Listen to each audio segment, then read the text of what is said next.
Good day, everyone. We are the Group 7, and today we are going to discuss Chapter 9, 10, 11, 12, and 13 of the Republic Act 8371, or also known as the Indigenous Peoples' Rights Act of 1997. Chapter 9 Jurisdiction and Procedures for Enforcement of Rights. Section 65 Primacy of Customary Laws and Practices. When disputes involve ICCs or IPs, customary laws and practices shall be used to resolve the dispute. So when we say dispute, these are the disagreements. The primacy of customary laws and practices, ito yung parang pinaka-crucial concept when dealing disputes involving the ICCs or the indigenous cultural communities, NIP or the indigenous people. Yung mga customary laws, nagre-refers ito sa mga laws, practices, and customs which are nasa central part or nagiging way of life na ng mga indigenous people or local communities. These laws are deeply embedded in the culture and values of community. So yung mga customary laws nila or mga practices, hindi ito nakasulat or hindi ito oral tradition kundi ito ay naging practices at dala-dala nila ito sa kanilang pang araw-araw na buhay. Summary, customary laws plays a crucial role in preserving the cultural heritage, land rights, and social cohesion of the ICC and IP in the Philippines. These laws are deeply rooted in their social tradition and continue to shape the lives of indigenous communities. Section 68 Execution of Decision, Award, and Order. Section 68 The laws state that it is specified appeal periods expire without any appeals being filed, and the NCIP hearing officer can issue a writ of execution. Example nito is yung alitan sa lupa. Pag-isa ko na sa pagitan ng ICC at isang kumpanya tungkol sa lupa. Ang Regional Hearing Officer or RHO ay magpapasya para sa ICC at ang HO officer ay maaaring maglabas ng writ na nagpapatupad kung walang apela na sinabmit. Bale, ang Section 68 ay nagbibigay ng pahintulot na sa hearing officer ng NCIP na maglabas ng writ na nagpapatupad upang maiputupad ang huling pasya. Kapang dumako naman tayo sa Section 69, which is quasi-judicial power of the NICP. Mahikli lang naman ang nilalaman nito. Ito yung section na nagbibigay ng kapangyarihan sa NICP na ito yung nagke-create ng patakaran ng paglabas ng subpoena at pagtakip ng mga taong may kasalanan at ito ay para rin sa maayos na Section 70 No restriction order or preliminary injunction. No inferior court of the Philippines shall have jurisdiction to issue an restraining order or writ of preliminary injunction against the NCIP or any of its duly authorized or designated office in any case. Example nito is, kunwari, alitan sa pagitan ng isang ICC at sa isang kumpanya tungkol sa paggamit ng isang ancestral domain. Dito papasok ang Section 70.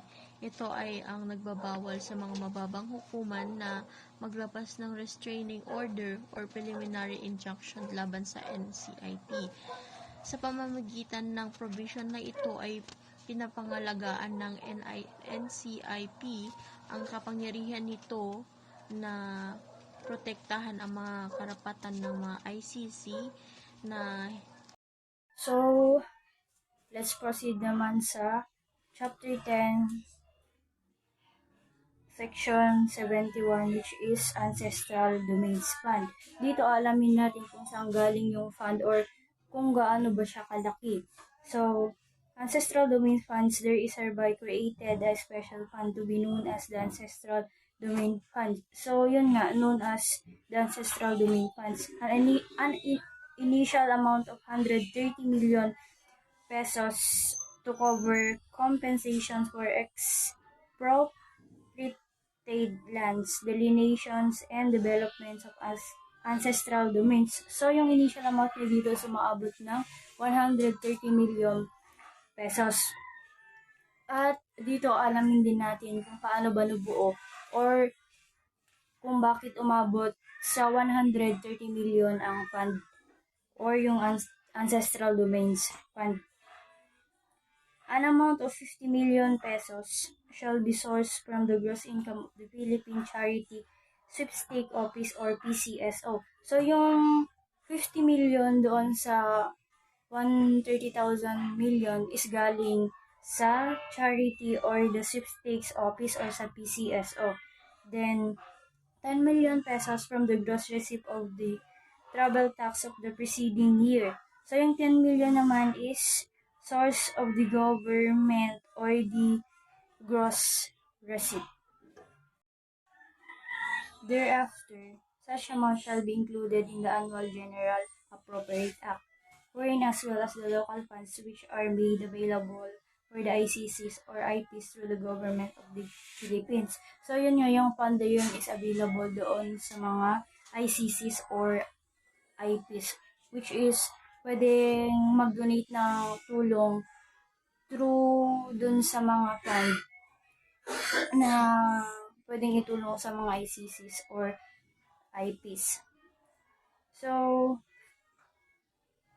shall be coursed through the NCIP. So, alamin natin kung ano ba yung NCIP. The NCIP may also solicit and receive donations, endowments, and grants in the form of the contribution, and such endowments shall be exempted from income or gift taxes, all other taxes charged or fees imposed by the government or on any political subdivision or instrumentality thereof. So, yung NCIP is nagsosolicit din sila or sila yung mga taga-receive ng donation, which is endowments and grants in the form of the contribution. Doon minsan nagko-contribute din sila para may pandagdag doon sa fund or dinodonate nila doon sa Ancestral Domains funds na available doon sa mga ICCs and IPs. So, yun lang yung chapter 10, section 71, which is the Ancestral Domains Fund, na ang initial amount nun ay umaabot sa 130 million pesos, which is 50,000 doon is nanggagaling doon sa my charity sweepstakes office or PCSO. And then yung 10 million naman doon is from the gross receipt of the travel tax or preceding year. Then additionally doon sa NCIP is sila yung mga nagre-receive or nagsosolicit ng some funds to donate or para i-plus doon sa Ancestral Domains Fund. So let's proceed to chapter 11, section 72, which is punishable acts and applicable penalties. So in section 72, it clearly states that violations of other provisions of the Indigenous Peoples' Rights Act will primarily be tackled by the applicable customary laws of the indigenous cultural community involved without the prejudice to the rights to avail of protection of other existing laws, including but not limited to laws under the jurisdiction of both the National Commission of Indigenous Peoples and the regional trial courts. So, the Indigenous Peoples' Rights Act does not limit the course of action one may take. Under Section 72, one may file an action bago po the regular courts or find redress under the customary laws which falls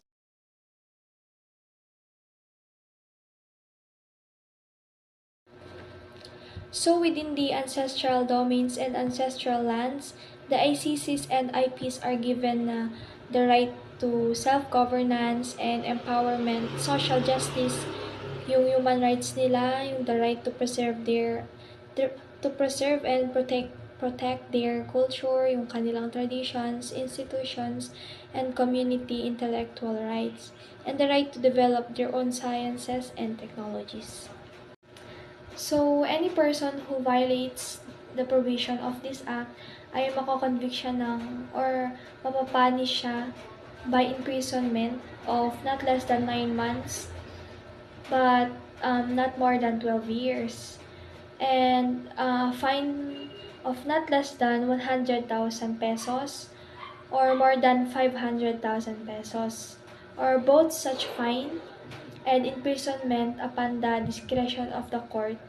In addition, he shall be obliged to pay the ICCs or IPs concern whatever damage may have been suffered by the latter as consequence of the unlawful act. So let's proceed to section 73, which is persons subject to punishment.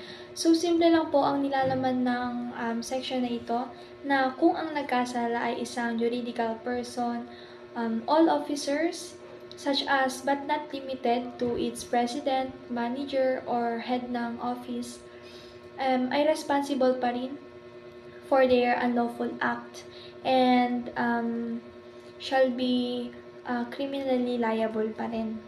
So, in addition, makakansela din yung kanilang certificate, yung kanilang pagpaparehistro, or yung kanilang lisensya. And kung ang offender ay isang public official, siya ay papatawan ng walang hanggang or perpetual disqualification na makatanggap or humawak ulit ng panibagong katungkulan. So, Section 73 also suffers from an ambiguity in the sense of that it is very clear what certificates of registration or licenses will be revoked as a result of the juridical person's violation of the IPRA. As worded, Section 73 can be considered as a authority for the revocation of the juridical person's licenses in all agencies other than the Securities Exchange Commission. Chapter 12. Merger of the Office for Northern Cultural Communities or ONCC and the Office for Southern Cultural Communities or the OSCC. Section 74, or the merger of the ONCC or OSCC. The Executive Order number 122B and 122C are combined as one and as organic offices of NCIP or National Communities on Indigenous People. Ang executive order na ito ay dapat na mag-work continuously under revitalized and strengthened structures para ma-achieve yung goals or objectives ng NCIP. Provided that yung mga position ng staff directors, bureau directors, deputy executive directors, and executive directors shall continue to work or perform upon the effectivity of this act except the regional directors and below.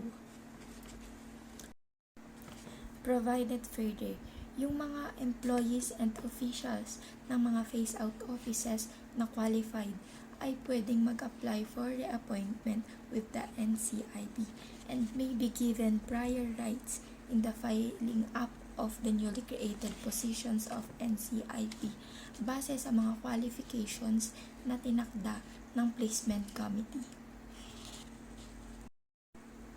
Kapag ang isang indigenous people and ang isang non-indigenous people ay parehong nag-apply sa same position and pareho rin sila ng qualification, mas magiging priority yung former.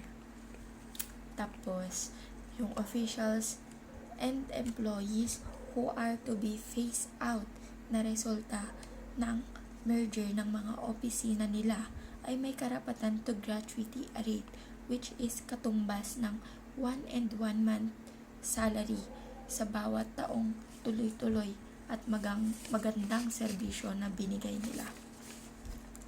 Or yung katumbas ng pinakamaliit na bahagi nito na pabor sa kanila base sa pinakamataas na sweldong natanggap nila.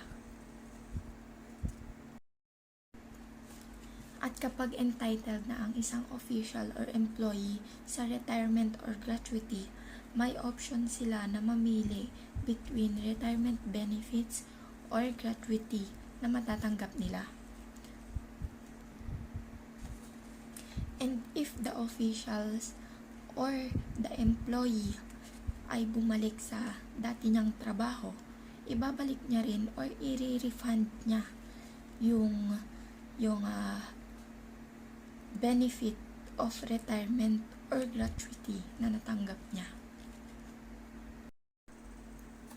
And finally, the absorbed personnel ay kailangan pa rin maabot yung mga qualifications and standards na itinakda ng Civil Service and Placement Committee. Section 75, which is the transition period, ang ONCC or OSCC ay may panahon na 6 months mula sa effectivity ng batas na ito na tapusin ang mga gawain nila at para magsagawa ng audit ng kanilang finances. Dito naman tayo sa section 76 of the chapter 12, which is the transfer of assets and properties. It says here that all real and personal properties which are vested in or belonging to the merged office as aforestated shall be transferred to the NCIP without further need of conveyance, transfer or assignment, and shall be held for the same purpose as they were held by the former offices. So, pinapaliwanag dito na lahat daw ng properties, kahit whether it is real or personal. When we say real kasi, it is the land and house and also the unstructured natural resources, while the personal is a tangible and non-tangible. It includes our clothing and the financial holdings. These properties that belongs to this merged office shall be transferred to the NCIP without further need of conveyance.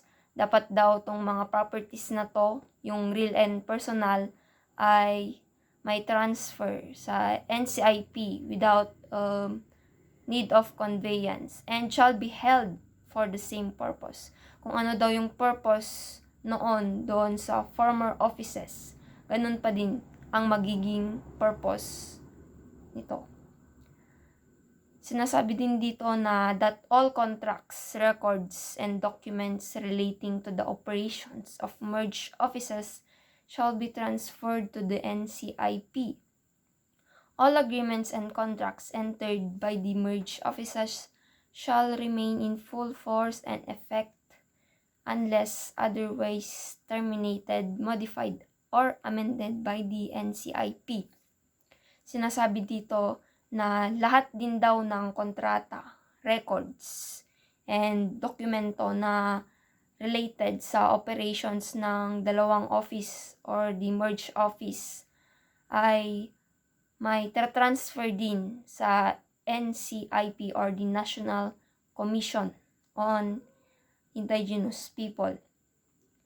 All agreements and contracts entered into by the merged offices shall remain in full force and effect.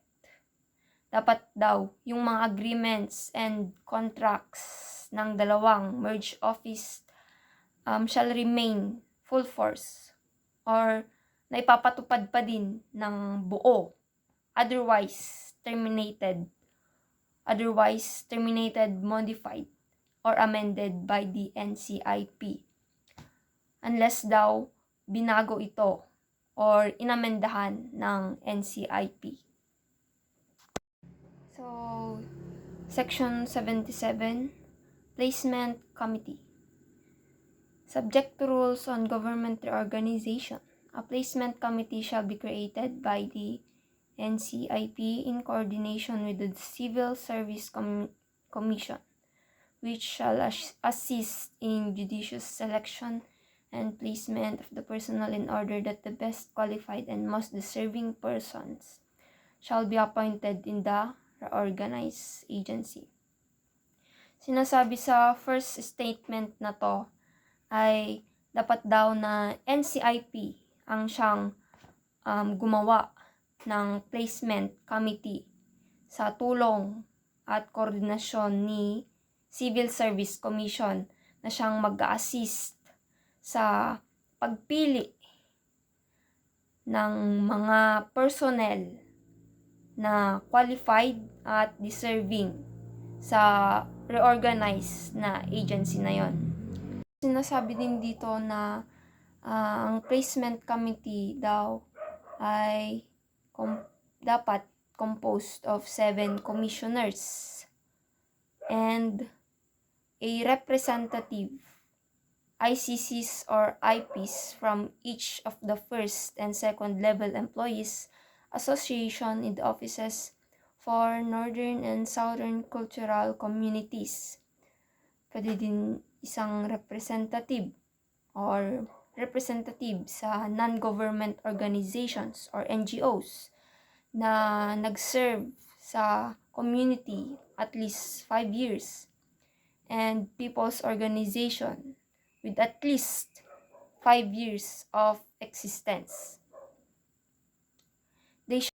So, itong mga commissioners and ICCs or IPs representative na mga ito ay dapat daw mag-guide by the criteria of retention na prepare ng consultative body and the pertinent provision of the Civil Service Law. So this is Chapter 13 of the Republic Act of 8371, or also known as the Indigenous Peoples' Right Act of 1997. So Chapter 13 consists of those provisions.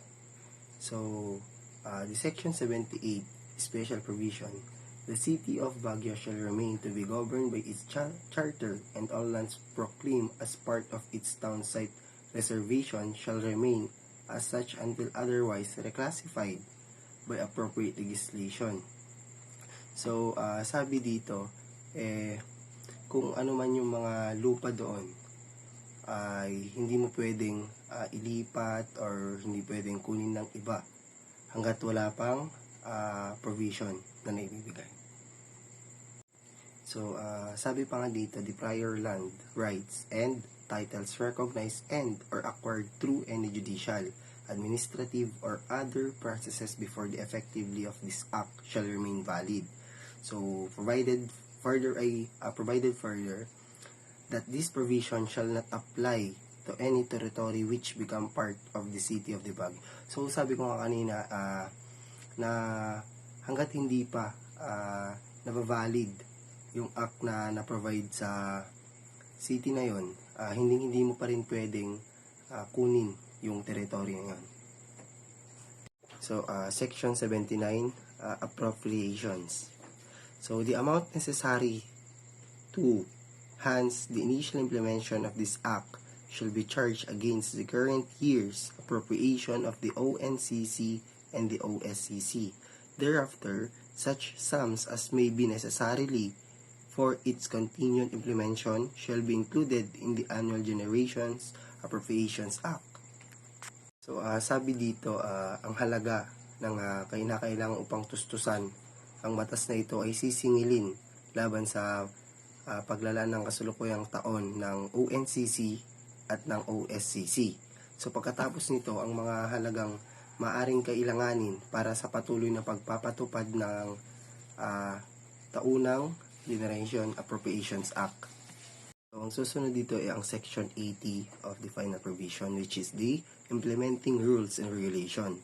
So, within 60 days immediately after appointment, the NCIP shall issue a necessary rules regulations in consultations with the committees on national cultural communities of the House of the Representatives and Senate.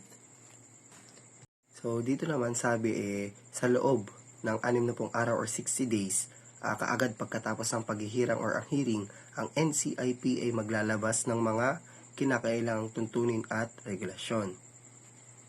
So, ang susunod naman is the Section 81, Saving Clause. So, this act will not in any manner adversely affect the rights and benefits of the ICCS or the IPs under the conventions, recommendations, international treaties, and the national laws, awards, and the customs or the agreement.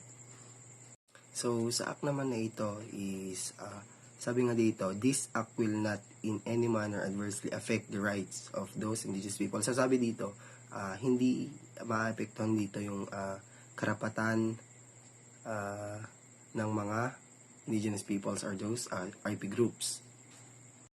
So, Section 82, the Separability Clause. In case any provision of this act or any portion thereof is declared unconscionable by a competent court, other provision shall not be affected thereby. So, kung sakaling ang anumang provision ng batas na ito o anumang bahagi nito ay idineklara na ng isang karapatang hukuman, ang ibang mga provision ay hindi maapektuhan nito. So, the second to the last is the Section 83, the Repealing Clause. Presidential Decree Number 410 or the 410, Executive Order 122B and 122C, and all other laws, decrees, orders, rules, and regulations or parts so thereof in consistence with this act are hereby repealed or modified accordingly. So, ang Presidential Decree Number 410, Executive Order 122B at ang 122C, at lahat ng iba pang batas, dekreto or kautusan, tuntunin at regulasyon o mga bahagi nito na hindi naaayon sa batas na ito ay pinawawalang bisa or binabago ng naaayon. So, the last section of the final provision is the Section 84, which is the effectivity. So, this act shall take effect 15 days upon its publication. So, basically, sabi dito, this act shall take effect 15 days. So, makakabisa lamang ito within 15 days or 15 araw.